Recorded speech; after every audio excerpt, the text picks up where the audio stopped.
วันนี้พามาเลาะตลาดห้วยเตยเฮ็ดนาต้ม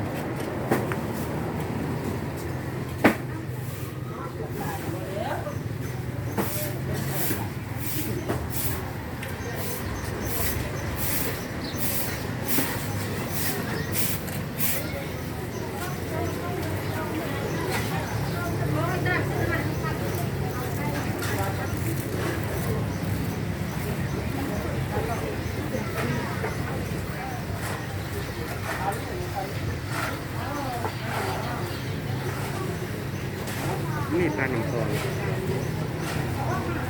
อุปกรณ์สามตัว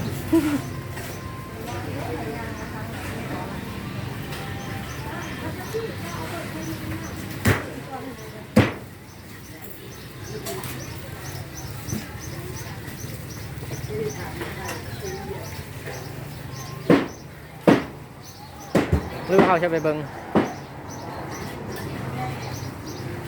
มีไลฟ์บอลก็ไปเบิงไลฟ์บอลก็ดี